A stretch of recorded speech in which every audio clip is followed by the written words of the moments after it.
రెండవ దశలోనికలు రాసిన పత్రిక 3వ అధ్యాయము 3వ వచనం. అయితే ప్రభువు నమ్మదగినవాడు, ఆయన మిమ్మల్ని స్థిరపరిచి దుష్టత్వము నుండి కాపాడును. దేవుడి మాట ద్వారా మనందరితో మాట్లాడును గాక. ఆమేన్. అందరూ తలపైకి నాకు పెట్టి చూడాలి. బైబిల్ గ్రంథంలో అపోస్తలుడైన పౌలు దెస్సలోనికీయులకు రాసినటువంటి పత్రికలో ఒక అమూల్యమైనటువంటి మాటను తెలియపరుస్తున్నాడు. అపోస్తలుడైన పౌలు క్రొత్త నిబంధనలో దాదాపుగా 14 పత్రికలను రాస్తాడు. చెప్పండి, ఎన్ని పత్రికలు రాస్తాడు? 14 పత్రికలను రాస్తాడు. ఈ 14 పత్రికల్లో ఈ దెస్సలోనికీయులకు రాసినటువంటి పత్రికయే అన్ని పత్రికల కంటే ముందు రాయబడినటువంటి పత్రిక దెస్సలోనికీయులకు రాసినటువంటి పత్రిక. ఈ పత్రికలో అపోస్తలుడైన పౌలు చాలా విషయాలు సంబోధిస్తాడు. రెండవ రాకడను కూర్చున్నటువంటి విషయాలు కూడా ఈ దెస్సలోనికీయులకు రాసినటువంటి పత్రికలో దేవుని ప్రేరేపణలో మాట్లాడతాడు. గమనించండి, ఈ దెస్సలోనికీయులకు రాసినటువంటి ఈ పత్రిక అపోస్తలుడైన పౌలు మాట్లాడవలసినటువంటి సమయం వచ్చినప్పుడు క్రీస్తును గురించి మాట్లాడుతున్న మాట అంటే తెలుసా? ప్రభువు నమ్మదగిన వాడు అని మాట్లాడుతున్నాడు. చెప్పండి, ప్రభువు ఎవరట? నమ్మదగిన వాడు. అంత మాత్రమే కాదు, రెండవ మాట అంటున్నాడు, ఆయన మిమ్మును స్థిరపరిచి దుష్టత్వము నుండి ఏం చేయడట? కాపాడును అని అంటున్నాడు. చెప్పండి ఒకసారి, దేని నుండి కాపాడతాడట? దుష్టత్వము నుండి కాపాడును అన్న మాట మనం చూస్తున్నాం. గమనించండి, దుష్టత్వము నుండి అన్న మాట పైన 3 అనే సంఖ్య వేసి ఉంటుంది. కింద ఫుట్ నోట్ లో దుష్టు నుండి కాపాడతాడట. చెప్పండి ఒకసారి, ఎక్కడి నుండి కాపాడతాడు? ఎవరు అంటే ప్రభు అయిన యేసు ప్రభు వారు మన అందరి పట్ల ఎలా ఉన్నాడు అంటే నమ్మకస్తుడై ఉన్నాడు. ప్రభువు నమ్మదగిన వాడే అన్ని విషయాల్లో కూడా. చెప్పండి, ప్రభు ఎవరయ్యా అంటే నమ్మదగిన వాడు. మనమే నమ్మదగిన వారము కానీ చెప్పండి, ప్రభు ఎల్లప్పుడూ కూడా ఎవరు అంటే నమ్మదగిన వాడు. ఒకసారి అపోస్తలుడైన పౌలు తిమోతికి ఉత్తరాన్ని రాస్తూ అంటాడు, మనము నమ్మదగిన వారమే కానీ ప్రభువు నమ్మదగిన వాడు అని అంటాడు. చెప్పండి ఒకసారి, ప్రభు ఎవరట? నమ్మదగిన వాడు. ప్రియ సహోదరుడు, ఒక మాట తెలియపరుస్తున్నాను, ఇది నిజమే, ఇది వాస్తవం. మనుషులు నమ్మదగిన వారిగా ఉంటారేమో కానీ దేవుడు నమ్మదగిన వాడు. దేవుడు ఒక మాట సెలవిస్తే ఆ మాట నెరవేర్తించేంత వరకు కూడా ఆ మాటను నెరవేర్తించకుండా వదిలిపెట్టాడట. గట్టిగా చేస్తామని చెప్పండి. మనం ఏదైనా మాట ఇస్తే ఆ మాట నెరవేర్చవలసిన సమయం వచ్చినప్పుడు మనం చేతులు తిప్పేస్తాం. అవునంటారా కాదంటారా? ఇది వాస్తవం. అంటే మనుషుల యొక్క తత్వం ఏంటంటే నమ్మదగిన వారుగా ఉంటారేమో కానీ నేను ప్రకటిస్తున్న దేవుడు మాట ఇచ్చాడు అంటే ఆ మాట నెరవేర్చేంత వరకు కూడా నమ్మకత్వంగా ముందుకు కొనసాగుతాడు. ఈ మాట గుర్తు చేస్తూ ఒక మాటను మీ దృష్టికి తీసుకుని వెళ్తారు. చాలా జాగ్రత్తగా నా వైపు మీరు చూడాలి. ఈ మాట మాట్లాడుతూ అపోస్తలుడైన పౌలు ఒక అమూల్యమైన మాట మాట్లాడుతున్నాడు. అదేంటో తెలుసా? ప్రభువు స్థిరపరచి దుష్టత్వము నుండి ఏం చేయను? కాపాడును. చెప్పండి ఒకసారి, ప్రభువు ఏం చేయవాడట? స్థిరపరచి మనందరినీ దుష్టుని నుండి ఏం చేస్తాడు? కాపాడుతాడు. స్థిరపరచి అన్న మాట మీద ఒకసారి మీ దృష్టి నిలపండి. స్థిరపడుట అన్న మాటను మాట్లాడినప్పుడు గమనించండి ఒక మాట. మన జీవితాల్లో కూడా ఎప్పుడు మనం అనుకునే మాట అంటే తెలుసా? మనము చేసే ఉద్యోగాల్లో కానీ మనము చేసే వ్యాపారాల్లో కానీ మనం ఎల్లప్పుడూ అనుకునే మాట అంటే తెలుసా? మనము స్థిరపడాలి అని అనుకుంటాం. అవునంటారా కాదంటారా? ఇది వాస్తవం. ఇది ఎందరూ కాదన్నా ఎందరూ అవునన్నా ప్రతి వారు కూడా తమ తమ జీవితాల్లో ఎప్పుడూ కోరుకునే విషయం అంటే తెలుసా? నేను నా జీవితంలో స్థిరపడాలి అని అనుకుంటా. ఒక పిల్లవాడు చదువుకుంటున్నటువంటి ఒక పిల్లవాడిని మనం అడిగినప్పుడు, నువ్వు ఎందుకు చదువుకుంటున్నావు, నీ చదువుకున్న లాభం ఏంటి అని అడిగితే వాడు ఏమంటాడు తెలుసా? నేను గొప్ప చదువులు చదువుకుని నా జీవితంలో స్థిరపడాలి అని అంటాడు. చెప్పండి ఒకసారి, ఏం పడాలట? స్థిరపడాలి. ప్రతి ఒక్కరి జీవితాల్లో కూడా ఎప్పుడు అనుకునే మాట అంటే తెలుసా? స్థిరపడాలి. ఎవరైనా వ్యాపారం చేస్తున్న వాళ్ళని కదిలిస్తే వారు అంటారు, అయ్యా నా జీవితాల్లో నేను చేస్తున్న వ్యాపారాలు ఏమో సంతతి వారు స్థిరపడాలి స్థిరపడాలి స్థిరపడాలి అంటే ప్రభువు కూడా చెబుతున్నాడు మీరు స్థిరపడాలి అని చెబుతున్నాడు. గట్టిగా చేస్తామని చెప్పండి. ఏమంటున్నాడు ప్రభువు? స్థిరపడాలి అని అంటున్నాడు. ఈ మాటను మీ ముందు పెడుతూ దేవుడు మనము ఏ ఏ విషయాల్లో స్థిరపరచాలనుకుంటున్నాడు, ఏ విషయాల్లో మనము స్థిరపడాలో 2 లేదా 3 విషయాలు నీ ముందు పెట్టి నా అంశాన్ని ముగింపులోకి తీసుకుని వస్తాను. దేవుడు అంటున్నాడు మీరు స్థిరపడాలి అని. మనం ఏ విషయాల్లో స్థిరపడాలి అని ఆలోచన చేస్తే మొదటిగా చూద్దాం. చూడండి ఒకసారి కొలస్సీయులకు రాసిన పత్రిక 2వ అధ్యాయము. కొలస్సీయులకు రాసిన పత్రిక 2వ అధ్యాయము 6, 7 వచనాలు కలిసే ఉంటాయి. చదువుకుందాం. కొలస్సీయులకు రాసిన పత్రిక 2వ అధ్యాయము 6వ వచనం. కావున మీరు ప్రభువైన క్రీస్తు యేసును అంగీకరించిన విధము ఆయన యందు వేరుపారిన వారై ఇంటి వలె కట్టబడుచు మీరు నేర్చుకొనిన ప్రకారముగా. ఆ మాట అండర్లైన్ చేసుకోండి. విశ్వాసమందు స్థిరపరచబడుచు కృతజ్ఞతాస్తుతులు చెల్లించుట యందు విస్తరించుచు ఆయన యందుండి నడుచుకొనుడి. గట్టిగా చేస్తారని చెప్పండి. మరోసారి చెప్పండి. ఇక అందరూ తలపై చూడ. ప్రభు అంటున్నారు మీరు స్థిరపడాలి అని. ఏ విషయాల్లో స్థిరపడాలి? అసలు యేసు ప్రభు వారు ఏ విషయాల్లో స్థిరపడాలి అని చెబుతున్నాడు అంటే గమనించండి. ఇక్కడ ఒక స్థిరపడటం అన్న విషయం కనబడుతుంది. దేంట్లో విశ్వాసి స్థిరపడాలయ్యా అంటే విశ్వాసమందు స్థిరపడాలట. చెప్పండి ఒకసారి. దేని యందు స్థిరపడాలి? ఇక్కడ అపోస్తలుడైన పౌలు మాట్లాడుతూ పరిశుద్ధాత్మ ప్రేరేపణలో చెబుతున్న మాట అంటే తెలుసా? ప్రియ విశ్వాసులారా, మీరందరూ కూడా ఒక విషయంలో స్థిరపడాలి. మీరందరూ కూడా ఒక విషయంలో బలమైన పునాది మీద కట్టబడాలి. ఏ పునాది మీద మీరు స్థిరపడాలి అంటే విశ్వాసం అనే దాంట్లో మీరు స్థిరపడాలంటున్నాడు. గట్టిగా చేసుకోండి చెప్పండి. ఇక్కడ వ్యాపారంలో స్థిరపడాలి అని లేదు. చెప్పండి ఒకసారి. దేంట్లో స్థిరపడాలి లేదు? మీరు మీ జీవితాల్లో స్థిరపడాలి అని లేదు. మరి ఏమని వ్రాయబడిందయ్యా అంటే విశ్వాసంలో స్థిరపడండి అని వ్రాయబడింది. చెప్పండి ఒకసారి. దేంట్లో స్థిరపడాలట? ఎందుకు విశ్వాసంలో స్థిరపడాలి అంటే ఇక్కడ వ్రాయబడి ఉంది మీరు ఆయనను వెంబడించుట ప్రకారము. దేని ప్రకారము? ఆయన యందు నడుచుకొనిన ప్రకారం మీరు విశ్వాసమందు ఏం చేయాలి? స్థిరపడాలి అని అంటున్నాడు. ఒక మాట గమనించండి.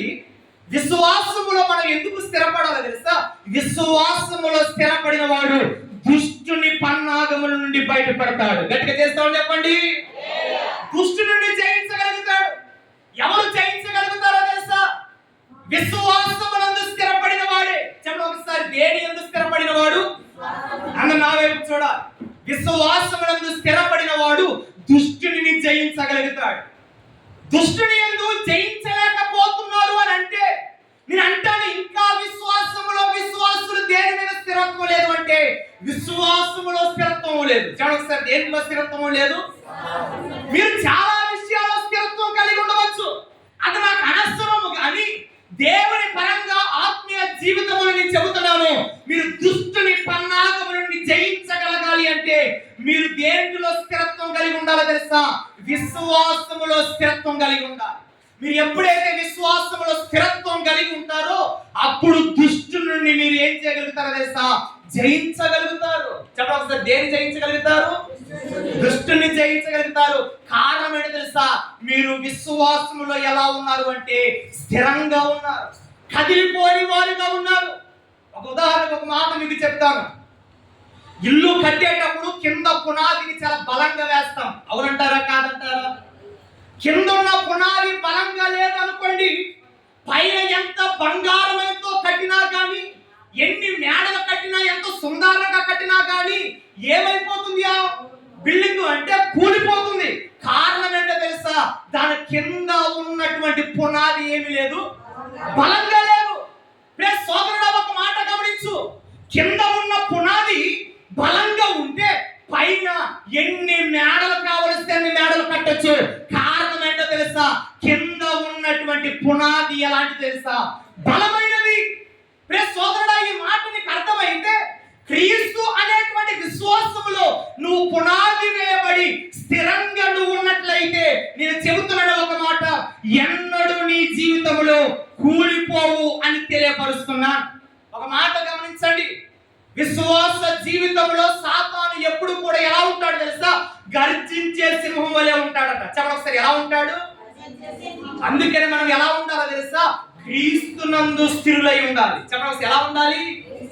నేను కదా మాట చెప్పింది, బైబిల్ గ్రంథమే చెప్పింది. చూడండి ఒకసారి, పేతురు, మొదటి పేతురు పత్రిక 5వ అధ్యాయము, మొదటి పేతురు పత్రిక 5వ అధ్యాయము 9వ వచనం. 5వ అధ్యాయము 9వ వచనం. మొదటి పేతురు 5వ అధ్యాయము 9వ వచనం.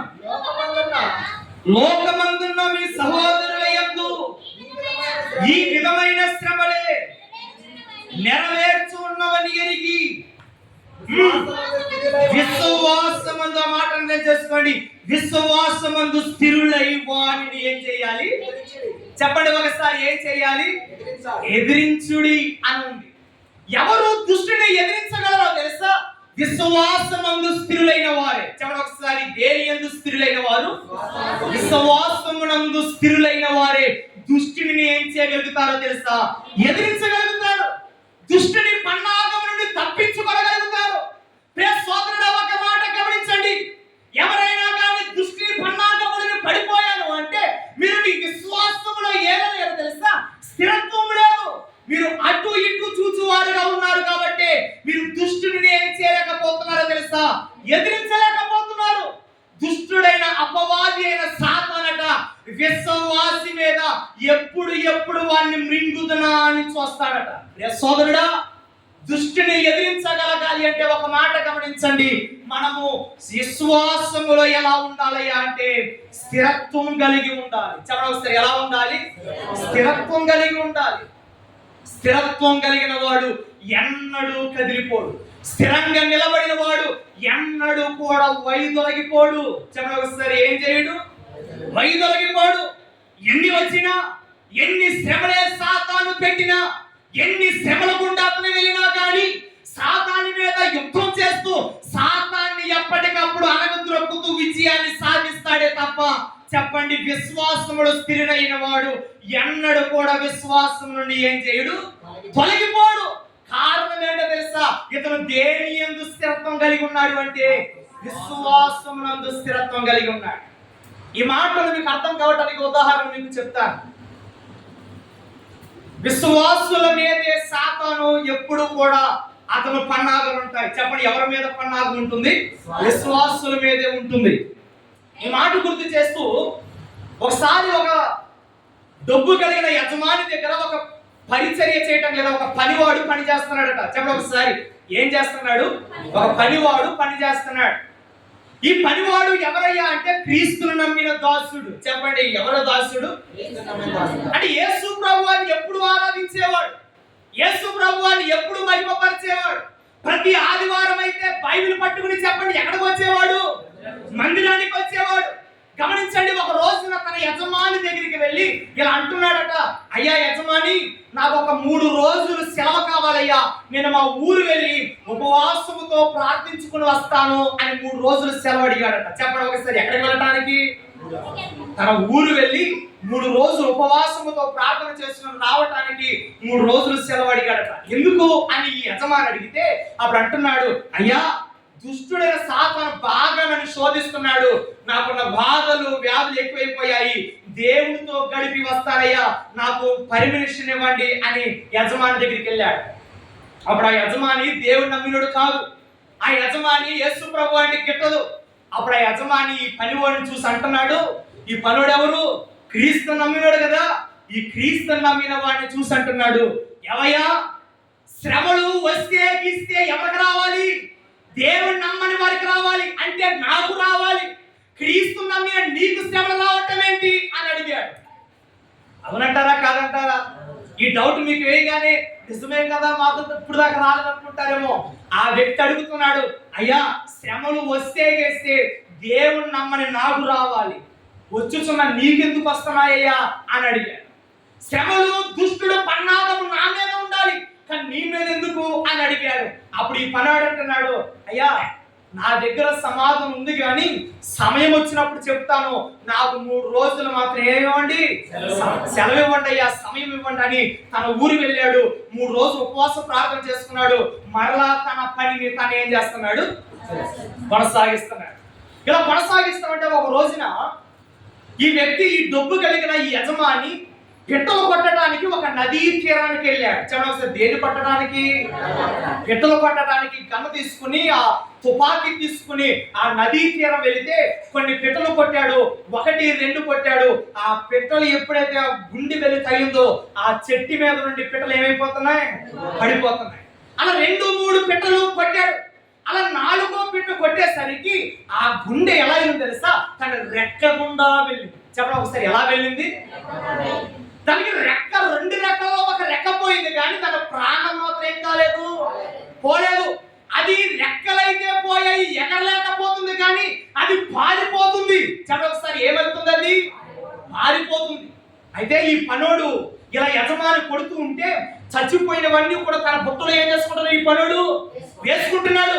ఇప్పుడు యజమాని ఆ పిట్టను ఎప్పుడైతే కొట్టాడో ఈ గుండి, ఈ రెక్క గుండా వెళ్ళినటువంటి ఆ పిట్ట అలాగా తప్పిపోతూ పారిపోతున్న పిట్టను చూసి అంటున్నాడు, అరే అదిగో పారిపోతుంది, ఆ పిట్టను పట్టుకో, ఆ పిట్టను పట్టుకో అంటున్నాడు. దేని చూసి? ఆ రెక్క, ఒక రెక్క ఇరిగిపోయింది చూడండి. ఆ రెక్క ఇరిగిపోయిన ఆ పిట్ట ఏమైపోతుంది, పారిపోతుంది. కనుక ఈ పనోడుతో చెబుతున్నాడు, రే ఆ పిట్టను ఏం చెయ్యి, ఈ పుట్టలో వేసుకో, ఆ పిట్టను పట్టుకో, ఆ పిట్టను పట్టుకో అంటున్నాడు. కరెక్ట్ సమయం దొరికింది. ఎవరికి? ఈ పనివాడికి. మీకు ఏం అర్థమైందో నాకు తెలియదు కానీ ఈ పనివాడు వచ్చాడు. అయ్యా, ఒక రోజు నాకు ఒక ప్రశ్న వేశారు మీరు. ఏంటి ఆ ప్రశ్న అంటే, శ్రమలు వస్తే గిస్తే ఎవరికి రావాలి? క్రీస్తుని నమ్మని నాకు రావాలి. క్రీస్తు నమ్మిన నీకెందుకు వచ్చాయి అన్నారు కదా, ఇదిగోనయ్యా ఇక్కడ సమాధానం దొరికింది అని అన్నాడు. ఆ వ్యక్తి కూడా మీకు లాగానే చూశాడు, ఇక్కడే సమాధానం దొరికిందని. అప్పుడు ఈ పనోడు చెప్పడం మొదలు పెట్టాడు. ఏమన్నా తెలుసా? అయ్యా, ఈ చచ్చిపోయాయి చూడండి, ఈ పిట్టలు ఎవరో తెలుసా? మీరు. ఇదిగో ఒక రెక్క ఇరిగిపోయి, ఒక రెక్క పాడైపోయి ప్రాణాలు గుప్పెట్లో పెట్టుకుని పారిపోతుందో చూడండి, అదిగో ఆ పక్షి ఎవరో కాదు, మేము. ఇదిగో ఆ పిట్టను పట్టుకో, ఆ పిట్టను పట్టుకో అంటున్న వాడు ఎవరో తెలుసా? అపవాదికి సంబంధమైన మీరు అని చెప్పాడట. గట్టిగా చేస్తామని చెప్పండి. ఈ మాట మీకు ఎంతవరకు అర్థమైందో లేదో తెలియదు కానీ దుష్టుని పన్నాగం ఎప్పుడు ఎక్కడ ఉంటుందో తెలుసా? తప్పించుకుని పారిపోతున్న పక్షుల మీదే ఉంటుంది. చెప్పండి ఒకసారి, దేని మీద ఉంటుంది దుష్టుని పన్నాగం? అంతే కదా, చచ్చిపోయిన పిట్టల మీద ఇక అతను దృష్టి ఉంచవలసిన అవసరం లేదు. ఎందుకని? అది ఆల్రెడీ ఏమైపోయింది, చచ్చిపోయింది. అది ఉన్న చోటనే అది ఉండిపోయింది. కానీ గమనించండి ఒక మాట, దుష్టు నుండి పారిపోతున్నటువంటి జాబితాలో ఉన్నవారు ఎవరో తెలుసా? క్రైస్తవ సమాజం. అందుకనే దుష్టు నుండి పారిపోతున్నాము కనుకనే దుష్టిని పన్నాగం ఉంటుంది. సోదరుల ఒక మాట గమనించండి. ఎవరైనా అంటున్నారేమో, అయ్యా నా జీవితాల్లో కష్టాలు, అయ్యా నా జీవితాల్లో బాధలు, అయ్యా నా జీవితాల్లో వ్యాధులు, నేను యేసుని నమ్ముకున్నాను అయినా కానీ నన్ను ఏం చేయట్లేదు, వేడటమే అని అంటున్నారేమో.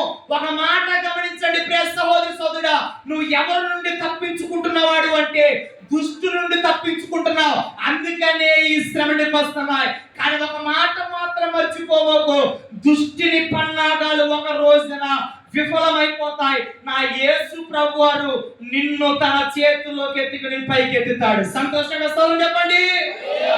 ఒక మాట చెప్పి ముందుకెళ్తాను. విశ్వాసములో స్థిరులైన వారే ఎవరిని ఎదిరించగలుగుతారో తెలుసా? దుష్టుడైన సాతానుని ఎదిరించగలుగుతారు. ఎవరిని ఎదిరించగలుగుతారు? దుష్టుడైన సాతాన్ని ఎదిరించగలుగుతారు. విశ్వాసములో స్థిరత్వం లేదనుకోండి, విశ్వాసములో భావం లేదనుకోండి, ఏమైపోతారో తెలుసా? ఆ చిన్న కష్టం రాగానే ఎవరికి లొంగిపోతారో తెలుసా? సాతానికి లొంగిపోతారు. ప్రియ సోదరుడా, ఒక మాట సూటిగా నేను అడుగుతున్నాను.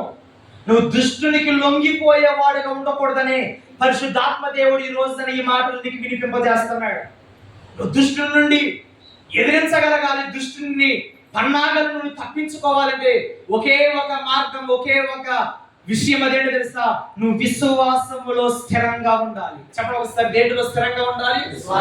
విశ్వాసములో స్థిరంగా ఉండాలి. అందుకనే అపోస్తలుడైన పౌలు అంటున్నాడు, ప్రియ విశ్వాసులారా, మీరందరూ విశ్వాసములో ఎలా ఉండాలి అంటే స్థిరత్వం కలిగి ఉండండి. ఇదే ప్రభు కోరుకుంటుంది. ఏంటో తెలుసా? విశ్వాసులందరూ స్థిరులై ఉండాలని కోరుకుంటున్నాడు. ఏ విషయాల్లో స్థిరులై ఉండాలని కోరుకుంటున్నాడు అంటే విశ్వాసములో స్థిరులై ఉండాలని కోరుకుంటున్నాడు. చెప్పండి ఒకసారి, దేంట్లో స్థిరులై ఉండాలి? కానీ మనం దేంట్లో స్థిరులై ఉండాలనుకుంటామో తెలుసా? ఈ లోక పరంగా, ఈ లోక రీత్యా, ఈ లోక జీవితంలో మనం స్థిరత్వం కలిగి ఉంటాం. కానీ ఆధ్యాత్మిక జీవితంలో మనం స్థిరత్వం కలిగి ఉండాలి. ఈ లోకములో స్థిరత్వం కలిగి ఉన్నా లేకపోయినా పర్వాలేదు, కానీ ఒక మాట మీకు చెప్తున్నాను ప్రియ సహోదరుడా, ప్రియ సహోదరి, మన విశ్వాసములో స్థిరత్వం కలిగి మనం ఉండాలి. విశ్వాసములో స్థిరత్వం కలిగి ఉంటే నేను చెప్తున్నాను, ప్రభువే తాను అన్ని ఆశీర్వాదాలు నీ వెంటే తీసుకొస్తాడు. ఆయన మనం దానికోసం పరిగెత్తనవసరం లేదు. నేను చెబుతున్నాను ఒక మాట, దేవుడట మన వెనకాలే వాటిని తీసుకొస్తాడట. వేటిని? ఆశీర్వాదం ఆయన తీసుకొస్తాడు. అందుకనే వాటి కోసం అడగటం కాదు. దేవుని సన్నిధికి వచ్చినప్పుడు, మనం దేవుని సన్నిధికి వచ్చినప్పుడు ఒకే ఒకటి అడగాలి ప్రార్థనలో, ప్రభువా నేను నా విశ్వాసములో ఎలా ఉండాలి అంటే స్థిరత్వం కలిగి ఉండాలి ప్రభువా అని ప్రార్థించాలి. చెప్పండి ఒకసారి, దేని కోసం ప్రార్థించాలి? స్థిరత్వం కోసం ప్రార్థించాలి. స్థిరత్వం కలిగిన వారు ఎన్నడూ కూడా చెప్పండి ఏం చేయరు? వైదొలగిపోరు. ఒకసారి ఇద్దరు వ్యక్తులు ఇల్లు కట్టడానికి ప్రయత్నిస్తున్నారట. చెప్పండి ఒకసారి, దేన్ని కట్టడానికి? ఇల్లు కట్టడానికి. ఒక వ్యక్తి ఇసుక మీద దిబ్బను చూసి చాలా బాగుందని ఇసుక మీద ఇల్లు కట్టాడు. చెప్పండి, ఎక్కడ ఇల్లు కట్టాడు? ఇసుక మీద ఇల్లు కట్టాడు. చాలా సుందరంగా కట్టాడు, చాలా అందంగా కట్టాడు. ఎవరు చూసినా కానీ ఆ ఇల్లు చూసినప్పుడల్లా కూడా అనుకునే విషయం తెలుసా? ఎంతో గొప్పగా కట్టాడండి ఈ ఇల్లు అనుకున్నాడు. ఎక్కడ కట్టిన ఇల్లు? ఇసుక మీద కట్టిన ఇల్లు. ఇప్పుడు రెండో వాడు ఒక స్థలానికి వెళ్ళాడు, అక్కడ బండలు ఉన్నాయి. ఇప్పుడు అతని ఇల్లు ఎక్కడ కట్టాడు తెలుసా? బండ మీద కట్టాడు. చెప్పడం ఒకసారి, ఎక్కడ కట్టాడు? ఇప్పుడు బండ మీద కట్టబడిన ఇల్లు కూడా బాగుంది. ఇప్పుడు ఈ రెండు ఇల్లులు ఒకేసారి ఒకే విధానంలో కట్టబడ్డాయి, కానీ కట్టబడినటువంటి ప్రదేశం వేరు. ఒక ఇల్లు ఇసుక మీద కట్టబడింది. చెప్పండి, రెండవ ఇల్లు ఎక్కడ కట్టబడింది? బండ మీద కట్టబడింది. అయితే ఒక రోజున రెండు ఇళ్ల మీదకి గాలి, తుఫాను, వరదలు వచ్చాయట. చెప్పండి ఒకసారి, ఏమొచ్చాయి? గాలి, తుఫాను, వరదలు వచ్చాయి. ఇలా గాలి, తుఫాను, వరదలు బీభత్సంగా కొట్టేసరికి ఆ వరద పారుదలకి ఇసుక మీద ఉన్న ఇల్లు కూలిపోయింది. చెప్పడం ఒకసారి, ఏమైపోయింది? కారణం ఏంటి? ఇది ఎక్కడ కట్టబడిందయ్యా అంటే ఇసుక మీద కట్టబడింది. అంటే దీనికి ఏమి లేదో తెలుసా? స్థిరత్వం లేదు. కారణం ఏంటి? అది వరదలు వస్తే ఇసుక ఏమైపోతుందో తెలుసా? ఆ నీటి ప్రవాహానికి వెళ్ళిపోద్ది. చెప్పడం ఒకసారి, దేనికి వెళ్ళిపోద్ది? అవునంటారా కాదంటారా? ఈ ప్రాంతం అంతా కూడా ఇసుక ప్రదేశమే. నేను చూసినంత వరకు, ఈ ప్రదేశాన్ని పరిశీలన చేసినంత వరకు ఇదంతా ఇసుక దిబ్బలే. ఒక మాట గమనించండి, పెద్ద పెద్ద అలలు లేదా పెద్ద పెద్ద బుడగలు చేస్తే ఇప్పుడు కనబడుతున్న ఈ దిబ్బలు ఆ ప్రవాహానికి ఉంటాయంటారా? కరిగిపోతాయి, వెళ్ళిపోతాయి. కారణం ఏంటి? వీటికి ఏమి లేదు, స్థిరత్వం లేదు. ఆ ఇంట ఎక్కడ కట్టబడింది? ఇసుక మీద కట్టబడింది. కాబట్టి ఆ ఇల్లు ఏమైపోయింది? కూలిపోయింది. ఇప్పుడు ఇదే తుఫాను, గాలి, వరదలు ఎక్కడ వచ్చాయి తెలుసా? బండ మీద కట్టబడిన ఇల్లు మీద కూడా వచ్చాయి. కానీ గమనించండి ఒక మాట, దీనికి మించి బలంగా దాన్ని కొట్టినా కానీ కూలిపోలేదు. కారణం ఏంటో తెలుసా? అది స్థిరమైన బండ మీద కట్టబడిన ఇల్లు. గట్టిగా చేస్తామని చెప్పండి. సోదరుడు, ఒక మాట సూటిగా అడుగుతున్నాను, నీ విశ్వాసం అనే జీవితం, నీ జీవితం అనేది ఎక్కడ కట్టబడింది? ఇసుక మీద కట్టబడితే ఒకనాటికి కూలిపోద్ది, ఒకనాటికి పడిపోద్ది. పరిశుద్ధాత్మ ప్రేరేపణలో చెప్తున్నాను, నీ జీవితము, నీ విశ్వాస జీవితము ఎక్కడ కట్టబడాలో తెలుసా? బండ మీద కట్టబడాలి. చెప్పండి ఒకసారి, ఎక్కడ కట్టబడాలి?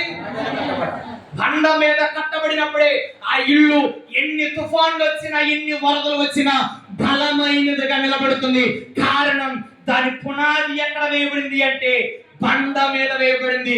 అందుకని ఆ ఇల్లు స్థిరంగా నిలబడింది. చెప్పడానికి ఎలా నిలబడింది? స్థిరంగా నిలబడింది. సోదరుడా, క్రీస్తు యేసు మనకు చెబుతున్న మాట ఏంటో తెలుసా? మన జీవితాలు కూడా అక్కడే కట్టబడాలి. ఎక్కడ? ఇసుక మీద కాదు, ఇసుక తిప్పల మీద కాదు. ఎక్కడ కట్టబడాలి అంటే బండ మీద కట్టబడాలి. బండ మీద కట్టబడినప్పుడే మన ఆధ్యాత్మిక జీవితమే కానీ, మన భౌతిక జీవితమే కానీ బండ మీద కట్టబడినప్పుడే బహు సుందరంగా, బహు అమూల్యమైనటువంటి జీవితాలుగా మనకు కనబడతాయి. చాలా మంది వచ్చి అంటారు, అయ్యా మా బ్రతుకులేంటో, మా పరిస్థితులేంటో, మేము ఏది పట్టినా కానీ ఏమైపోతుంది అంటే బూడిదైపోతుంది అని అంటారు. చెప్పండి, ఏమైపోద్దట? చాలా మంది అంటారు ఏది పట్టినా బంగారం అయిపోద్ది అని. కానీ కొంతమంది అంటారు అయ్యా ఏది పట్టినా కానీ ఏమైపోతుంది అంటే ఏంటి? ఎక్కడ చూసినా నష్టాలే, ఎక్కడ చూసినా బాధలే. ఒక మాట మీకు చెప్తున్నాను దేవుని పక్షంగా, ఒకనొక స్థితిలో మా జీవితాలు కూడా అలాగే ఉన్నాయి. ప్రెస్ సోదరుడా, ఒకనొక జీవితాల్లో ఒకే నైట్ 40 లక్షల రూపాయలు పోయాయి. ఎన్ని లక్షల రూపాయలు? 40 లక్షల రూపాయలు మొలకొచ్చింది. చేసిన వేసిన చేపలన్నీ కూడా ఏమైపోయాయి తెలుసా? కొట్టుకుపోయాయి. ఒకే రోజున 40 లక్షల రూపాయలు కన్నీరు మున్నీరు అయిపోయింది కుటుంబం అంతా కూడా. ఒకటా, రెండా, మూడా? సుమారుగా 40 లక్షల రూపాయలు. ఒక మాట చెప్తున్నాను, యేసు క్రీస్తు ప్రభువారిలో నిలిచినటువంటి మా జీవితాన్ని దేవుడు ఇదిగో ఈ విధంగా తీసుకొచ్చాడు. ఒకనాడికి పోయాయి, కానీ పోయిన దాంట్లోనే దేవుడు మమ్మల్ని ఆశీర్వదించడం మొదలు పెట్టాడు. గట్టిగా చేసుకోమని చెప్పండి. ఒక మాట క్రీస్తు పేరగా చెప్తున్నాను, నువ్వు ఏమి కోల్పోతున్నావో నాకు తెలియదు, కానీ క్రీస్తు యేసు చెప్తున్న మాట అంటే తెలుసా? నువ్వు కలిగి ఉన్న దాంట్లోనే సంతోషాన్ని ఇస్తాడు నీకు. చెప్పండి ఒకసారి, ఏం చేస్తున్నాడు ఆయన? కలిగి ఉన్న దాంట్లోనే సంతోషాన్ని ఇస్తాడు. కలిగి ఉన్న దాంట్లోనే నిన్ను అభివృద్ధిలోనికి తీసుకువస్తాడు. అప్పుడప్పుడు అనిపిస్తుంది అది పోవటం మంచిదే అని. ఎందుకంటే తెలుసా? ఒకవేళ అవి పోకపోతే ఎక్కడెక్కడో ఉండేవాడినేమో, ఇక్కడ నేను నిలబడేవాడిని కాదేమో. కారణం అదంతా ఏది జరిగినా అది దేవుని కృప లేకపోతే ఏది మన జీవితాల్లోనికి జరగదు, రావు. ఒక మాట గుర్తు చేసి వెళ్తున్నాను, మన జీవితాలు కానీ మన విశ్వాస జీవితము కానీ స్థిరంగా ఉంటే ఎన్ని వచ్చి మన ఇల్లు అనే జీవితం మీద కొట్టినా కానీ చెప్పండి ఏం కాదు తెలుసా? కూలిపోదు, పడిపోదు. కారణం ఏంటో తెలుసా? ఇది ఎలా ఉంటుంది? స్థిరంగా ఉంటుంది. ఎలాగూ అంటే క్రీస్తు అనే బండ మీద కట్టబడినటువంటి ఇల్లు. ఒక మాట గుర్తు చేస్తూ వెళుతున్నాను. ఇక్కడ అపోస్తలుడైన పౌలు దేవుడు అంటున్నాడు, మీరు స్థిరపడాలి. ఏ విషయాల్లో స్థిరపడాలి అంటే మొట్టమొదటిగా చెప్పండి, దేని యందు స్థిరపడాలి? విశ్వాసమందు స్థిరపడాలి. విశ్వాసమునందు స్థిరపడిన వాడు క్రీస్తు ప్రభువును ఎన్నడూ కూడా ఏం చేయడు అంటే విడిచిపెట్టడు. క్రీస్తు ప్రభువుని ఏం చేయడు? విడిచిపెట్టడు. స్థిరత్వం కలిగిన వారు ఉండే లక్షణము అది.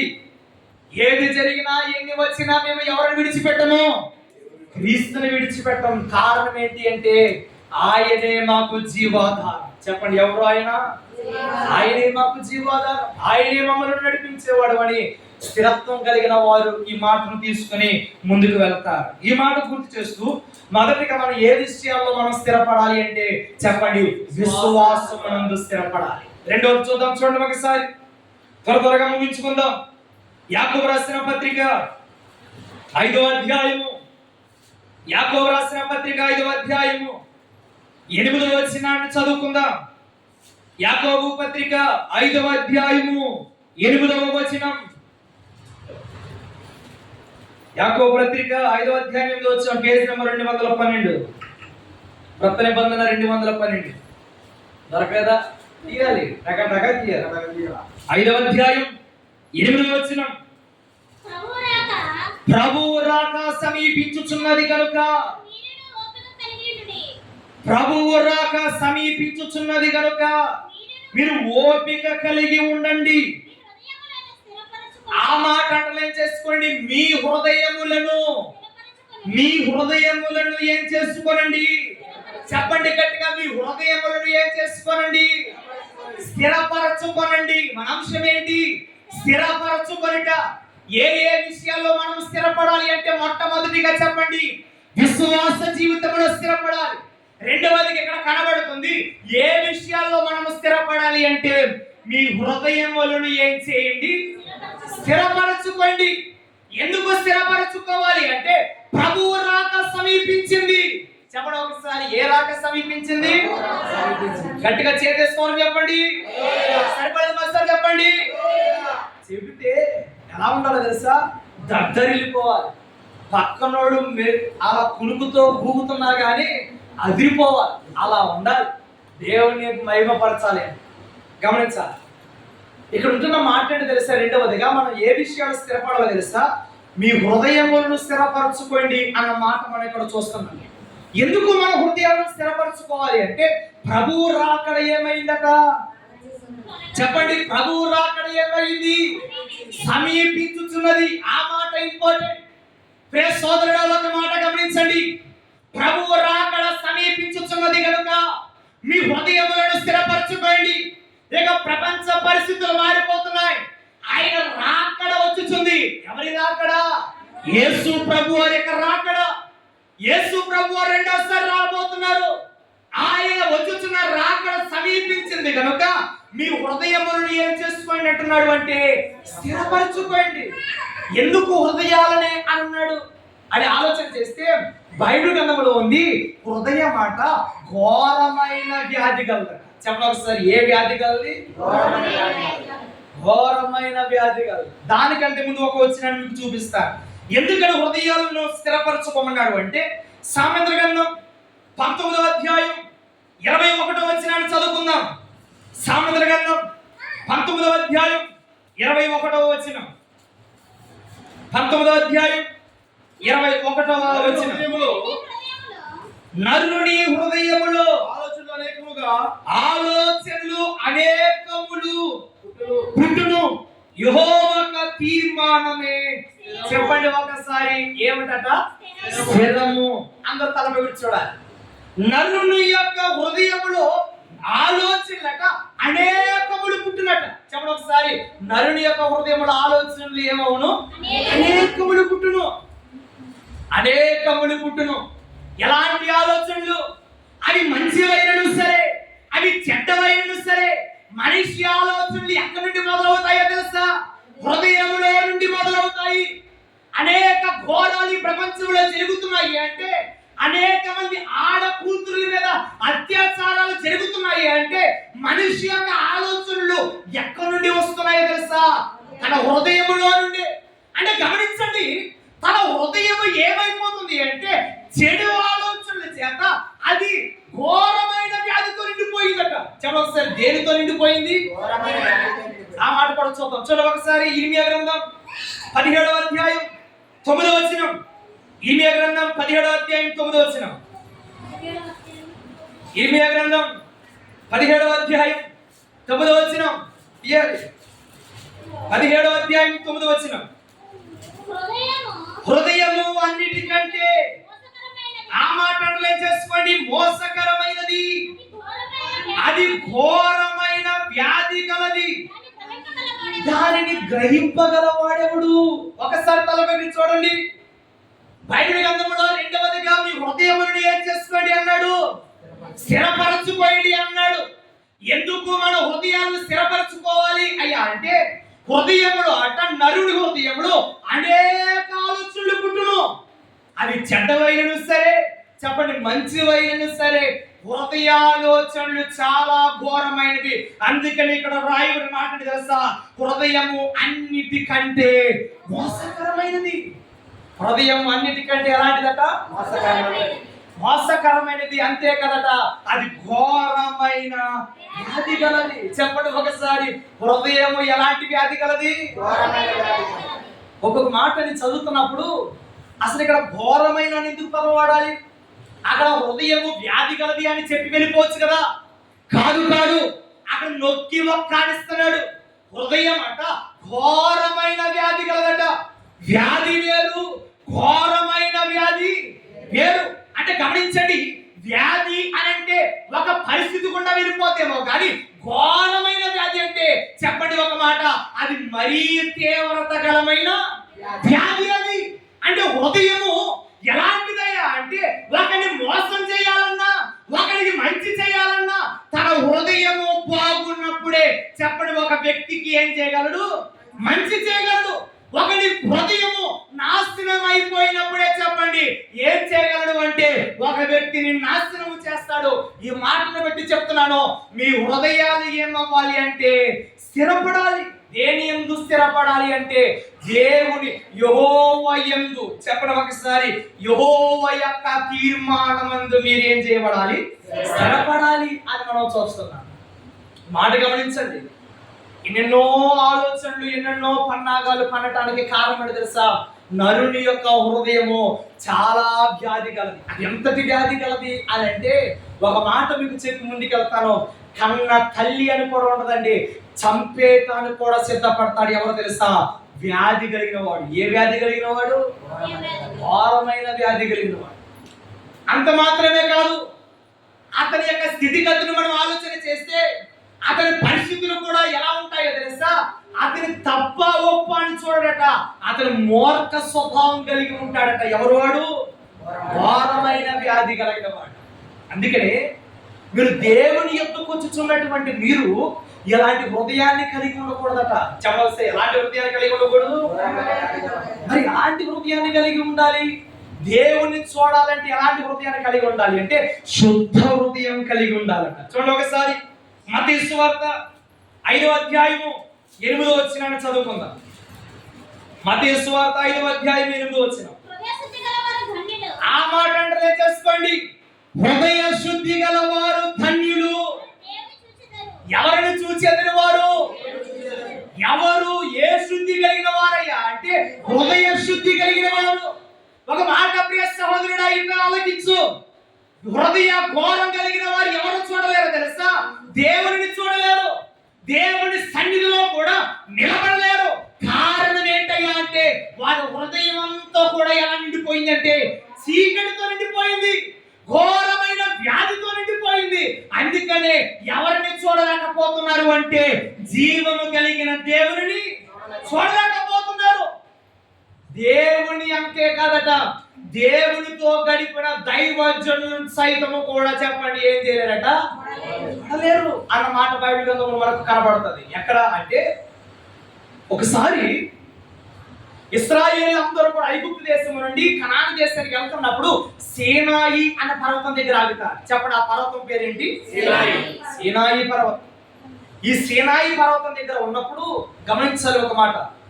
ఈ సీనాయి పర్వతం దగ్గర ఉన్నప్పుడు మోషే గారు 40 రోజులు దేవుడితో గడపడానికి పర్వతం ఎక్కుతాడు. ఎవరితో గడపడానికి? దేవుడితో గడపడానికి పర్వతం ఎక్కితే గమనించండి ఒక మాట. అలా కొండెక్కిన తర్వాత 1 రోజు గడిచిపోద్ది, 2 రోజులు గడిచిపోద్ది, 3 రోజులు గడిచిపోద్ది. కానీ చెప్పండి మోషే గారు మాత్రం ఎక్కడికి రాడు, కొండ దిగి రావట్లేదు. ఇక దేవుడితోనే గడపటం మొదలు పెట్టాడు, దేవుడితో మాట్లాడటం మొదలు పెట్టాడు, దేవుడితో అతి సమీపంగా వెళ్ళిపోయాడు, దేవుడిని ముఖాముఖిగా చూచాడు అని రాయబడింది బైబిల్ గ్రంథంలో. ఎలా చూచాడు మోషే గారు? ముఖాముఖిగా చూచాడు. ముఖాముఖిగా చూశాడు.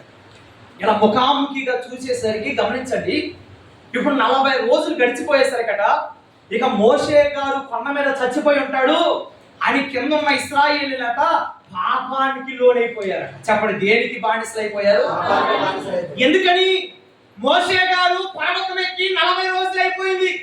ఏ ఒక్క వ్యక్తి అయినా ఆహారము నీరు లేకుండా 2 రోజులు బ్రతకటము అసంభవం అనుకున్నారు. ఒక మాట గమనించండి, సగటు వ్యక్తి భోజనం లేకుండా 40 రోజులు బ్రతుకుతాడేమో కానీ నీళ్లు లేకుండా మాత్రము చెప్పండి మనిషి బ్రతకలేడట.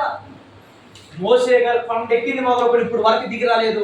అక్కడ మోషే గారికి ఏమీ లేకపోయి ఉంటాయి అని అనుకుని మోషే గారు అక్కడే చచ్చిపోయాడు అనుకున్నారు ఎవరు? కిందున్న ఇశ్రాయేలు. కానీ గమనించండి, మోషే జీవాధిపతి అయిన దేవుడితో గడుపుతున్నాడు. ఎవరితో గడుపుతున్నాడు? దేవుడితో గడుపుతున్నాడు కనుక ఆకలి తెలియలేదు, దాహము తెలియలేదు. దేవుడితోనే ఉండేసరికి దేవుడి స్వరూపము మోషే గారికి వచ్చేసింది. గట్టిగా చేస్తారు చెప్పండి. కింద ఉన్న ఇశ్రాయేలు అందరూ కూడా పాపంతో నిండిపోయారు. ఇప్పుడు దేవుడు అంటున్నాడు, మోషే నువ్వు త్వరగా బయలుదేరి వెళ్ళు. నేను తీసుకొచ్చిన ఇశ్రాయేలు అందరూ దేనికి బానిసలు అయిపోయారు? నువ్వు త్వరగా వెళ్ళంటే ఇప్పుడు మోషే గారు బయలుదేరి వస్తున్నాడు ఎక్కడికి అంటే ఆ కొండకి దిగి వస్తున్నాడు. గమనించండి ఒక మాట, అలా కొండ దిగి వచ్చి అలా కొంత హైట్ లో ఉండి చూసేసరికి, అలా కిందకు చూసేసరికి గమనించండి, ఇశ్రాయేలీయులందరూ కూడా భయంకరమైన పాపాన్ని చేస్తున్నారు. ఏంటి? ఒక బంగారంతో ఒక గోడను చేసుకున్నారట. దేన్ని చేసుకున్నారు? దూడ స్వరూపాన్ని చేసుకున్నారు. వాళ్ళు చేసుకుని ఇదే మన దేవుడిని ఊరేగిస్తున్నారు, ఇదే మనం రక్షించిన వాడిని ఊరేగిస్తున్నారు, ఇదే యెహోవా అని చెప్తున్నారు. ఇలా భయంకరమైన విగ్రహాల వ్యభిచారముతో నిండిపోయినటువంటి ఇశ్రాయేలును చూసేసరికి గమనించండి, మోషే గారట అలా వచ్చి అలా చూసేసరికి అందరి ఇష్టానుసారంగా వాళ్ళు ఉన్నారు. అలాగ గమనించండి, మోషే గారు అలా చూచారు, కింద నుండి ఇశ్రాయేలు ఎవరు చూచారు? అయితే మోషే గారినట ఆ తలలు ఎత్తి అలా చూచేసరికి నిగాడించి చూడలేకపోయారట మోషే గారిని. చెప్పండి, ఎలా చూడలేకపోయారు? ఒక 2 నిమిషాలు చూడలేకపోయారు. ఎలాగూ సూర్యుడి వైపు 5 నిమిషాలు ఎలాగైతే మనం చూడలేము, మోషే గారి వైపు కూడా చూడలేకట వాళ్ళు తలలు దించుకున్నారట. ఏంటి దించుకున్నారు? వాళ్ళు తలలు దించుకున్నారు.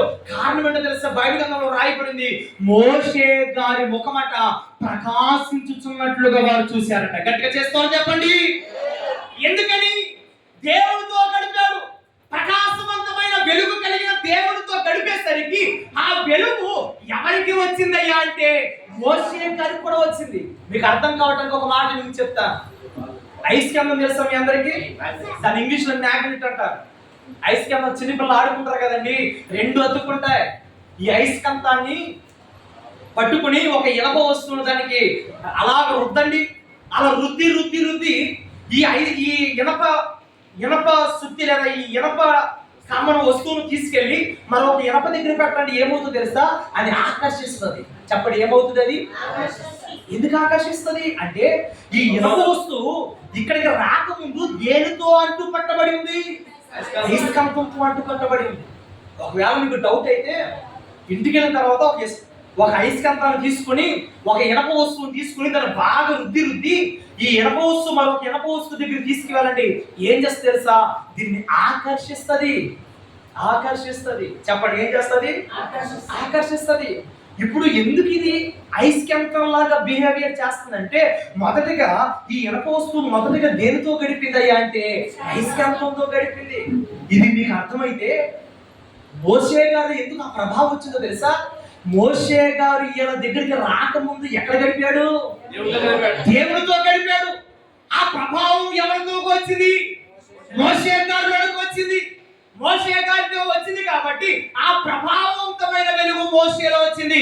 మోషే వెళ్ళి ప్రజల్లో ఉండేసరికి ప్రజలు ఆ వెలుగుని ఏం చేయలేకపోయారు అంటే చూడలేకపోయారు. మీరు సోదరుడు ఒక మాట గమనించండి, క్రీస్తు ఎదుట మనం ఉన్నప్పుడు మన స్వభావం కూడా అలాగే ఉంటుంది.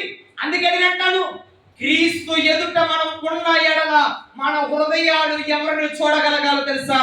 దేవుని మనం చూడగలగాలి. అందుకనే హృదయంలో మీరు ఏం చేయబడాలి అంటే స్థిరత్వం కలిగి ఉండాలి. హృదయం అట చాలా రకరకాల ఆలోచనలు చేస్తుందట. చెప్పండి, ఏం చేస్తుంది? చాలా రకరకాల ఆలోచనలు చేస్తుంది. చాలా మంది అంటారు కదా, బయట ఒకలా ఉంటాడండి, లోన ఒకలా ఉంటాడండి అని అంటారు. బయట ఒకలా ఉండటం ఏంటి, లోన ఒకలా ఉండటం ఏంటి అని అంటే, అతను బయట మాట్లాడేది వేరు, లోన హృదయంతరంగంలో నుండి మాట్లాడేది అవునంటారా కాదంటారా?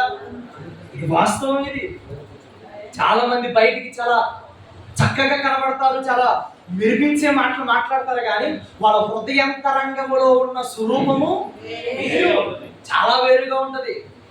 అందుకనే దేవుడట హృదయాన్ని చూస్తాడు. చెప్పండి, దేన్ని చూస్తాడు? అందుకని హృదయంలో మీరు ఎలా ఉండాలి?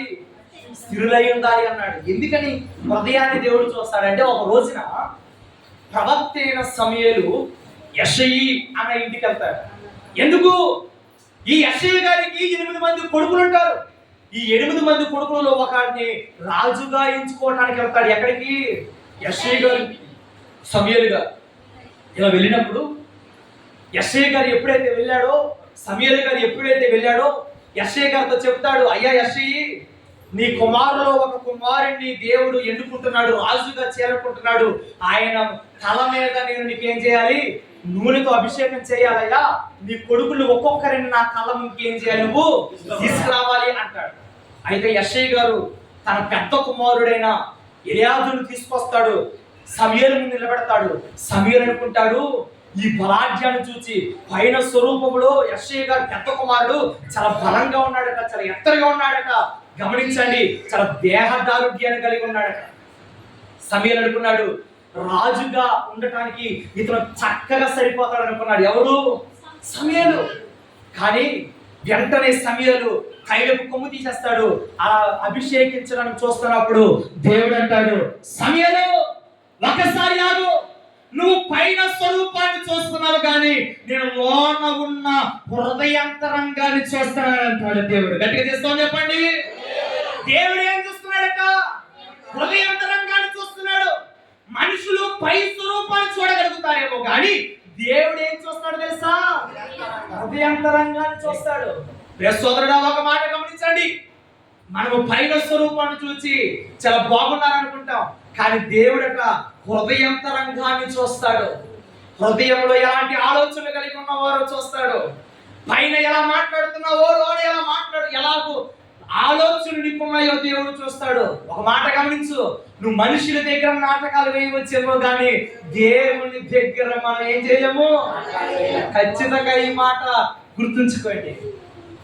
మనుషుల దగ్గర మనం రకరకాలుగా ప్రవర్తించవచ్చు, మనుషుల దగ్గర రకరకాలుగా మనము వ్యవహరించవచ్చు, కానీ దేవుడి దగ్గర మనం వేసే వ్యాసాలు పనికిరావు. దేవుడు పైన స్వరూపాన్నే కదని చెప్పండి, లోన ఉన్న అంతరంగాన్ని కూడా ఏం చేస్తాడు? వస్తాడు. సమూయేలు అంటున్నాడు, సమూయేలు నువ్వు అనుకుంటున్నావు కదా అతను లోన అంతరంగం ఏమి బాగోలేదయ్యా. పైన స్వరూపం బాగానే ఉందేమో కానీ లోన ఉన్న అంతరంగం మాత్రము బాగోలేదు. ఇదిగో అతని నేను రాజుగా నేను ఎన్నుకోవట్లేదు. అలా ఒకరిని అలా 7 అయిపోయారు. 8వ వాడైన దావీదు అలా నడిచి వస్తుండగానే దేవుడు చెప్తున్నాడు, సమూయేలు నేను ఏర్పరచుకున్నవాడు అతడి అంటున్నాడు. గట్టిగా చేస్తావు చెప్పండి. అతను హృదయాంతరంగం నాకు తెలుసు. దావీదు యొక్క హృదయాంతరంగం ఎలా ఉందో తెలుసా? దేవుని ఎదుట నిష్కలంకమైనదిగా ఉందట. అందుకనే అతను సుందరుడును, బైబిల్ గ్రంథంలో రాయబడింది అతను ఐశ్వర్యవంతుడునై ఉండెను అని రాయబడింది. చెప్పండి ఒకసారి, ఏ వంతుడట? ఐశ్వర్యవంతుడు. ఐశ్వర్యవంతుడు. ఏ సుందరుడు? హృదయాంతరంగమందు సుందరుడు. అందుకే నేను అంటాను, పైన స్వరూపాన్ని చూసి మోసపోకూడదండి, హృదయాంతరంగాన్ని చూసి మనం ముందుకు కొనసాగాలి. చాలా మంది యవనస్తులు నేను ఎప్పుడు చెప్పే మాట ఏంటో తెలుసా? వివాహాల సమయంలో ఎప్పుడు నేను చెప్పేటువంటి మాట, పైన స్వరూపాన్ని చూడకండి, మోసపోతారు. చెప్పండి, ఏం పోతారు? హృదయాంతరంగం వారి పరిస్థితులు చూడండి అని అంటాను. పైన తెల్లగా ఉండొచ్చేమో కానీ లోన ఎలా ఉంటుంది? నల్లగానే ఉంటుంది. కానీ పైన నల్లగా ఉన్న లోన ఎలా ఉండాలి? తెల్లగా అంటే అర్థం ఏంటో తెలుసా? పరిశుద్ధతకు గుర్తు. చెప్పండి, దేనికి గుర్తు? తెలుగు పరిశుద్ధంగా ఉండాలి. బైబిల్ గ్రంథంలో రాయబడింది నీ పానుపు నిష్కలంకమైనదిగా ఉండాలి. చెప్పండి, ఏముండాలి? నిష్కలంకమైనదిగా ఉండాలి. అందుకే నేను చెప్తున్నాను ఒక మాట, మీ యొక్క పరిస్థితుల్లో మీ యొక్క వివాహ జీవితాల్లో చాలా జాగ్రత్తగా ఉండాలి. పైన స్వరూపాన్ని, హృదయాంతరంగాన్ని, వారి యొక్క పరిస్థితులను చూసి మనం ముందుకు కొనసాగాలి. కానీ చెప్తున్నాను ఒక మాట, ఎర్రగా ఉందనో బొర్రగా ఉందనో మనము డబ్బును చూసో చేసుకుంటే మోసపోతాం. చాలా మంది దేనికి చూస్తారో తెలుసా? డబ్బుకు చూస్తారు. డబ్బును చూస్తే ఆ డబ్బు ఒక నాటికి పోద్ది. పెద్దలు అన్నారు, వాడలు బళ్ళు అవుతాయట, బళ్ళు వాళ్ళు అవుతాయట. మీకు తెలుసా ఈ మాట? బళ్ళు వాళ్ళు అవుతాయి, వాళ్ళు ఏమవుతాయి? అలాంటి నేను ప్రత్యేకంగా చూశాను. నిజంగా చెప్తున్నాను నేను. ఒకప్పుడు గొప్ప ఆస్తి పనులే, కోటీశ్వర్లే. ఇప్పుడు ఏమైపోయింది తెలుసా? తింటానికి కూడా లేని వాళ్ళు ఉన్నారండి. వాళ్ళు ఇప్పుడు భుజం మీద క్యారేజ్ పెట్టుకుని వెళ్తున్నారండి. కారణం ఏంటి? ఒకప్పుడు ఐశ్వర్యవంతులే, ఒకప్పుడు బాగా బతికిన వాళ్ళే, కానీ ఇప్పుడు ఏమైపోయాయి? అర్థమైపోయింది. అందుకని ఒక మాట మీకు చెప్తున్నాను, గుణం మంచిదైతే, హృదయాంతరంగం మంచిదైతే, నేను చెబుతున్నాను ఒక మాట, ఆ కుటుంబము కాలము దేవుడి యందు భయభక్తులతో ముందుకు కొనసాగిపోవాలి. సోదరుడు ఒక మాట గమనించండి, బైబిల్ గ్రంథంలో మీ హృదయాలను ఎందుకు స్థిరపరచుకోమన్నాడు తెలుసా? హృదయం గురించి ఇంకా మనం ధ్యానించగలిగితే చాలా వచనాలు ఉన్నాయి, కానీ ఒక మాట గమనించండి, హృదయం అట అన్నిటికంటే మోసకరమైనది అని రాయబడింది. అనేకమైన ఆలోచనలు నరుడి హృదయంలోనే ఉన్నాయి. నరుడి హృదయంలోనే ఉన్నాయి. చాలా మంది మెప్పించేస్తున్నట్లుగా కనబడతారు, కానీ చాలా జాగ్రత్త. యవన కాలంలో ఉన్నవారే కానీ, అలాగనే కౌమారంలో ఉన్నవారే కానీ, మధ్య వయసులో ఉన్నవారే కానీ, ఎవరితోనైనా కానీ మాటలు మీకు చెప్తున్నాను, మీరు మీ మీ జీవితాలలో జాగ్రత్తగా ఉండండి. జాగ్రత్తగా ఉండండి. మనిషి యొక్క స్వభావం శ్వాసపాం కంటే డేంజర్గా ఉంటుంది. చెప్పండి, దేనికంటే డేంజర్గా ఉంటుంది? అది వాస్తవం. అది కొన్నిసార్లు శ్వాసపావన్న విడిపోద్దేమో కానీ విషపూరితమైనటువంటి మనిషి కొన్నిసార్లు నాశనం ఏం చేయడట, వదిలిపెట్టడట. అందుకే ఈ మాట గుర్తు చేస్తూ చెప్తున్నాను, మనము ఏ విషయంలో స్థిరత్వం కలిగి ఉండాలయ్యా అంటే, హృదయాంతరంగమందు హృదయాన్ని ఏం చేసుకోవాలి? స్థిరపరచుకోవాలి. స్థిరంగా దాంట్లో మనం ఉండాలి. స్థిర హృదయము కలిగి, హృదయ శుద్ధి కలిగిన వారు ఎవరు చూస్తారు? దేవుడు చూస్తారు. ప్రియ సోదరుడా, క్రీస్తు రాకడ సమీపిస్తుంది కనుక మీ హృదయాలు స్థిరపరచుకోండి. హృదయాన్ని శుద్ధి చేసుకోండి. ఎప్పుడైతే మీ హృదయాలను శుద్ధి చేసుకుంటారో, నేను చెబుతున్నాను, మీరు ఎవరిని సరాసరి చూడగలుగుతారు అంటే క్రీస్తుని మీరు చూడగలుగుతారు. ఆయన రాకడ సమీపించింది. ఆయన రాకడకు సిద్ధపడుతుంది. మీరు ప్రపంచం న్యూస్ చూస్తే ఎన్నో యుద్ధాలు, ఎన్నో ప్రపంచ పరిస్థితులు తల్లకిందులైపోతున్నాయి. ఇక అర్థమవుతుంది క్రైస్తవ సంఘానికి ఏంటో తెలుసా? ఇక క్రీస్తు రాకడ మరింత దూరము లేదు, దగ్గర పడిపోయింది. క్రీస్తు రాకడలో నువ్వు ఎత్తపడాలి అంటే నీ హృదయం ఎలా ఉండాలో తెలుసా? శుద్ధి కలిగి ఉండాలి. చెప్పండి, ఏం కలిగి ఉండాలి? శుద్ధి కలిగి ఉండాలి. ముంగమూరి దేవశేఖర్ నిన్ను గెలిచేద రావయ్యలో శుభ్రాపరుచుకుంది నీ రావయ్య, భద్రాపరుచుకుంది నీ రావయ్య అని అంటారు. నా హృదయమును శుభ్రపరుచుకుంటాను, భద్రపరుచుకుంటాను రావయ్య అని పాడారు. నిజమే, మన హృదయాలను భద్రపరుచుకుంటూ మన హృదయాలను శుద్ధి చేసుకుంటే రెండవ రాకడ మేఘము మీరందరూ కూడా ఎక్కగలుగుతారు. దేవునికి మహిమ కలుగును గాక. ఒకటి, మనం ఏ విషయాలు స్థిరపడాలంటే, ఒకటి చెప్పండి, విశ్వాసమునందు స్థిరపడాలి. రెండవదిగా ఏ విషయంలో స్థిరపడాలయ్యా అంటే హృదయము. చెప్పండి, దేనియందు? హృదయము. మూడవదిగా చెప్పి నేను ముగిస్తాను. చూడండి ఒకసారి 2వ పేతురు పత్రిక మొదటి అధ్యాయము, 2వ పేతురు పత్రిక మొదటి అధ్యాయము 12వ వచనాన్ని చదువుకుందాం. 2వ పేతురు మొదటి అధ్యాయము 12వ వచనం, కాబట్టి మీరు ఈ సంగతులను తెలుసుకొని మీరు అంగీకరించిన సత్యమందు, చెప్పండి ఒకసారి, దేని యందు స్థిరపరచబడి ఉండాలట? స్థిరపరచబడాలి సత్యమందు. చెప్పండి, దేని యందు? అందరూ తలపైకి చూడాలి. అపోస్తలుడైన పౌలు, అపోస్తలుడైన పేతురు గారు పత్రిక రాయవలసి వచ్చినప్పుడు ఒక అమూల్యమైన మాట రాస్తున్నాడు. ప్రియ సంగమా, మీరందరూ స్థిరపడండి. దేని యందు స్థిరపడాలి అంటే సత్యమందు స్థిరపడాలట. చెప్పండి, దేని యందు స్థిరపడాలి? సత్యము అంటే ఏంటి? ఇక్కడ సత్యము అని వాడాడు కదా పేతురు గారు. అసలు ఈ సత్యము దేని యందు మనం స్థిరపడాలి అంటే, సత్యము అన్న మాటను మనం వాడినప్పుడు వాక్యమనే సత్యం మీద మనము స్థిరపడి ఉండాలట. గట్టిగా చేస్తారు చెప్పండి. అపోస్తలుడైన పేతురు గారు అంటున్నాడు, మీరు వాక్యం అనే సత్యం అందు ఏం చేయబడాలి? స్థిరపడాలి. ప్రియ సోదరుడా, ఒక మాట ఆలకించండి, ముగిస్తాను. వాక్యమందు మీరు స్థిరపడినప్పుడు, వాక్యములో మీరు స్థిరపడినప్పుడు ఒక మాట గమనించండి, మీరు అభివృద్ధి చెందుతారు అని మొదటి కొరింథీయులకు రాసిన పత్రికలో మనం చూడగలుగుతాము. మూడవదిగా మనం దేని యందు స్థిరపడి ఉండాలి అంటే వాక్యమందు మనం స్థిరపడి ఉండాలి. వాక్యమే మనకు జీవాహారం, వాక్యమే మన ఆత్మకు ఆహారం అని అన్నారు. చెప్పండి ఒకసారి, మన ఆత్మకు ఆహారం ఏంటి? మన శరీరము నిలబడాలి అంటే ఏం తినాలి? ఆహారం తినాలి. ఒక 2-3 రోజులు అన్నం తినకుండా మానేయండి, చెప్పండి ఏమైపోతాడు మనిషి? నీరసించిపోతాడు. చెప్పండి ఏం చెప్పిపోతాడు? 2-3 సెలైన్లు ఎక్కాల్సిందే. కానీ ఒక మాట గమనించండి, ప్రతిరోజు మానక మనం భోజనం చేస్తాం, అలాగే ప్రతిరోజు కూడా ఏం చేయాలట? వాక్యం అనే సత్యం మీద స్థిరపడాలి. అంటే తెలుసా? వాక్యాన్ని ఎప్పటికప్పుడు మనం ధ్యానించాలి. మన ఆత్మ ఎప్పుడు ఆరోగ్యకరంగా ఉండాలి అంటే దేని ధ్యానించాలో తెలుసా? వాక్యాన్ని ధ్యానించాలి. ఒక మాట అడిగితే చెప్పండి, ప్రతిరోజు తినే అన్నమే కదా అని ఎవరైనా కానీ మానేస్తారా? ఒకసారి పూట ముగించి మీరు ఎలాంటి ఇంటికంటే ఇప్పుడు పరుగు వెళ్ళిపోయి మీ ప్లేట్లోకి ఏమంటుందంటారు? రోజు తినేది కాదేనండి, ఒక వారం పాటు మానేరు. ఒక వారం పాటు మానేయచ్చు కదా. చాలా మంది అంటారు రోజు ప్రతి వారం వినే వాక్యం కదండి అని అంటారు. రోజు తినే అన్నమే కదా, ఒక వారం పాటు మానే అంటే నేనా మానను అని అంటారు. అవునంటారా కదంటారా? కానీ ఈ శరీరానికి ఆహారం ఎంతైతే ముఖ్యమో వాక్యం అనే ఈ ఆహారం కూడా ఆత్మకు కూడా అంతే ముఖ్యం. అంతే ముఖ్యం. ఒక మాట గమనించండి, క్రీస్తు యేసునందు సజీవుడిగా ఉండాలి అంటే ఎల్లప్పుడూ దేని యందు ఆనందించాలి? వాక్యం అందే ఉండాలి. వాక్యములో ఉన్నవాడు, నేను చెబుతున్నాను, అతను ఆకు వాడక తన కాలమందు ఫలించే చెట్టు వలె ఉంటాడు. చెప్పండి ఎలా ఉంటాడు ఆ వ్యక్తి? ఫలించే చెట్టు వలె ఉంటాడు.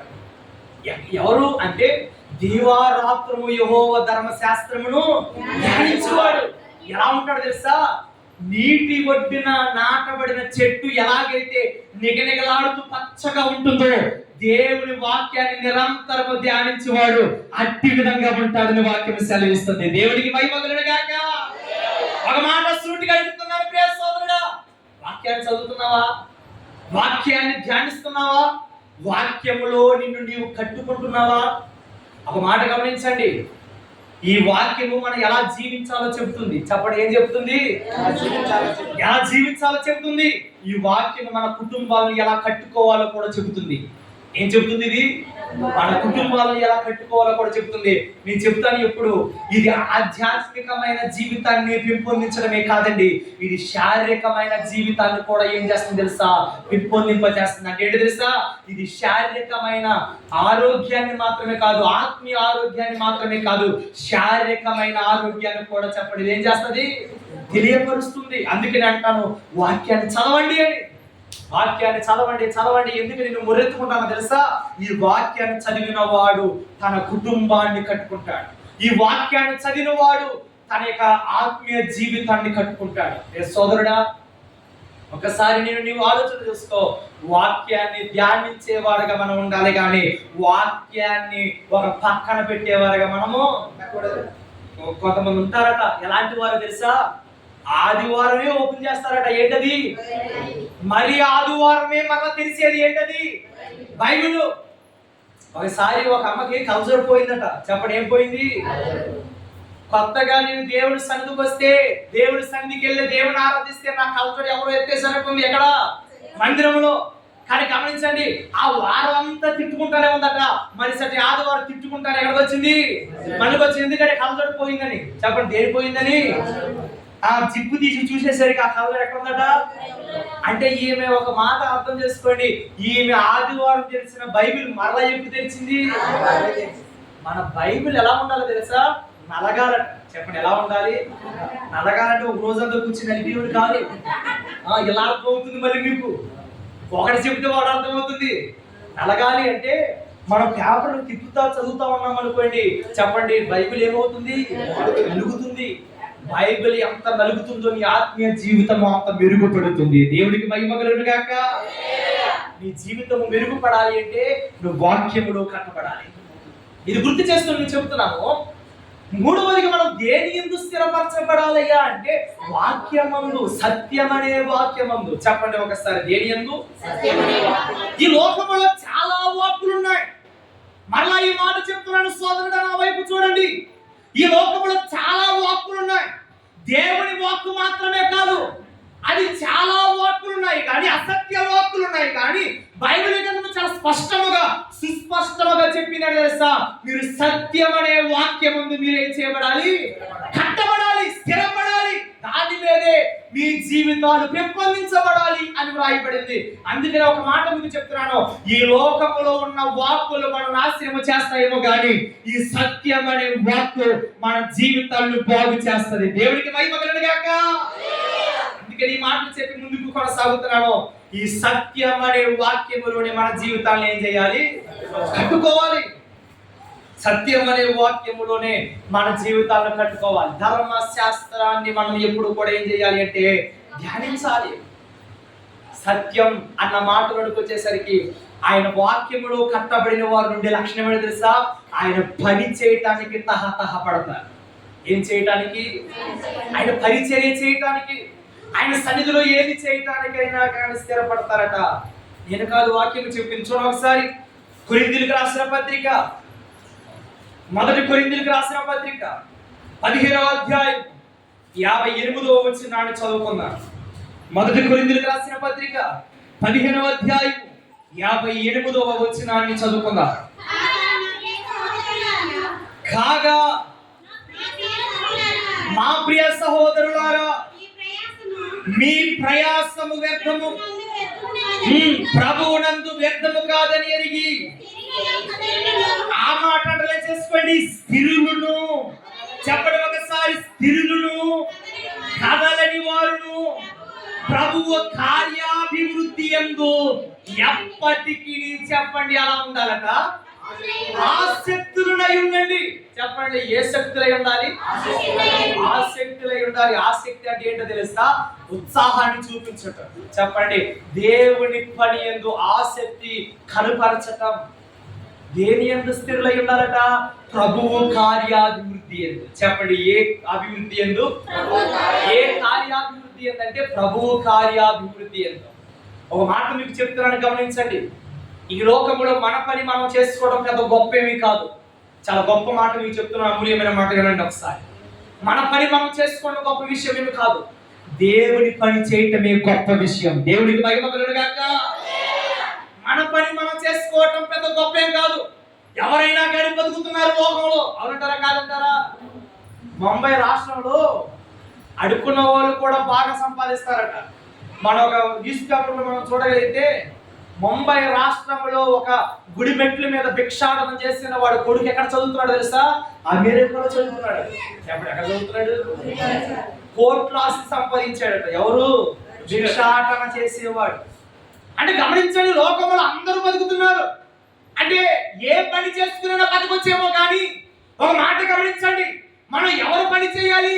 ప్రభువు కార్యాభివృద్ధి యందు మనం ఎప్పటికీ కూడా ఎలా ఉండాలి అంటే ఆసక్తులై ఉండాలి. చెప్పండి, ఎవరి కార్యాభివృద్ధి యందు? దేవుని కార్యాభివృద్ధి యందు. దేవుడట ఎప్పుడు చూస్తా ఉంటాడట, నా బిడ్డలు ఇన్ని సంవత్సరాలుగా వాక్యం వింటున్నారు కదా, నా కోసం ఎలా సిద్ధపడ్డారా అని చూస్తారట. చెప్పండి ఒకసారి, ఏం చేస్తారు? ఎలా సిద్ధపడ్డారా అని చూస్తారట. ఆయన పని కోసం తహతహపడుతున్నారా, లేకపోతే ఇన్ని సంవత్సరాలు గడిచినా కానీ అలా వచ్చి వెళ్ళిపోయే వారికి కనబడుతున్నారా అని దేవుడు ఎప్పుడు పరిశీలన చేస్తానే ఉంటాడట. చెప్పండి ఒకసారి, ఏం చేస్తా ఉంటాడు? ఎందుకండి, ఇక్కడ నిలబడిన వాళ్ళే ఎవరు ఎలాంటి వాళ్ళ అని పరిశీలన చేస్తారు. మీకు తెలుసా? ఇక్కడ నిలబడిన వాళ్ళు దేవుని పట్ల ఎంత ఆసక్తి కలిగి ఉన్నారో లేదో పరిశీలన చేస్తారు. ఆఫ్టర్ ఆల్ ఇక్కడ నిలబడిన వాడే అలా పరిశీలన చేస్తే, నేను చెబుతున్నాను, జీవాధిపతి ఈ సర్వ సృష్టికర్త దేవుడు ఇంకెంత పరిశీలన చేస్తాడు? ప్రియసోదరుడా, ఒక మాట ఆలకించు. ప్రభువు కార్యాభివృద్ధి యందు ఎప్పటికీ మనం ఎలా ఉండాలి అట? స్థిరులై ఉండాలి. ఆసక్తులై ఉండాలి. స్థిరులై కదలని వారై ప్రభు కార్యాభివృద్ధి యందు చెప్పండి, ఎప్పటికి కూడా మీరు ఎలా ఉండాలి? ఆసక్తులై ఉండాలి అని అంటున్నారు. సోదరుడు, ఒక మాట చెప్పి నేను ముగిస్తాను. దేవుని ఎదుట మనం ఎలా ఉండాలి అంటే స్థిరత్వం కలిగి ఉండాలి, స్థిరులుగా ఉండాలి. ఏ ఏ విషయాలు మనం స్థిరంగా ఉండాలి అంటే, ఒకటి విశ్వాస విషయంలో స్థిరంగా ఉండాలి. రెండవదిగా చెప్పండి, దేని యందు స్థిరంగా ఉండాలి? హృదయమందు మనం స్థిరులై ఉండాలి. మూడవదిగా సత్య వాక్యమందు చెప్పండి, మనం ఎలా ఉండాలి? స్థిరులై ఉండాలి. నేను చెప్తున్నాను ఒక మాట, దేవుని సన్నిధికి వచ్చి దేవుని వాక్యాన్ని విన్న వారి జీవితాలు ఎలా ఉంటాయి అంటే అది బహు సౌందర్యమైనటువంటి మహదైశ్వర్యమైనటువంటి జీవితాలుగానే నా దేవుడు చేస్తాడు. సోదరుడా, ఒక మాట విను. దేవుడి సన్నిధికి వచ్చి ఆయన సన్నిధిలో నువ్వు సమయాన్ని హెచ్చించావు కదా. ఈ లోకంలో అనేక మంది ఈ రోజున ఈ సమయంలో అనేకమైన పనులు చేసుకుంటున్నారు. కానీ ఆ పనులన్నీ పక్కన పెట్టి దేవుడి సన్నిధికి వచ్చావు కదా, దేవుడి సన్నిధిలో గడుపుతున్నావు కదా. దేవుడి సన్నిధిలో గడిపిన ప్రతి సెకండ్ కూడా దేవుడట తన డైరీలో రాసుకుంటాడట. చిలపటిగా చెప్తాను ఈ మాట. ఎప్పుడు కూడా తన డైరీలో ఏం చేస్తాడు? రాసుకుంటాడు. నా కుమారుడు, నా కుమార్తె ఎక్కడ గడిపింది? నా సన్నిధిలో, నా ప్రసన్నతలో గడిపిందని దేవుడట చాలా సంతోషిస్తాడట. నేను చెప్తున్నాను, ఇక్కడ ఉన్నటువంటి చిన్న పిల్లల మొదలు వృద్ధుల వరకు కూడా ఒక మాట గమనించండి. మీరందరూ కూడా ధన్యులే. ఎందుకు తెలుసా? అనేక మంది రకరకాల పరిస్థితుల్లో ఉండిపోయారు, కానీ మీరందరూ ఒక మంచి పని చేశారు. ఆ మంచి పని ఏంటి తెలుసా? దేవుడి సన్నిధికి వచ్చి ఎవరు మాటలు వింటున్నారు? అందుకే నేను అంటాను, మీరందరూ భాగ్యవంతులు, మీరందరూ ధన్యులు, మీరందరూ ధన్యకరమైన జీవితాన్ని నా దేవుడు మీ అందరికి ప్రసాదించును గాక.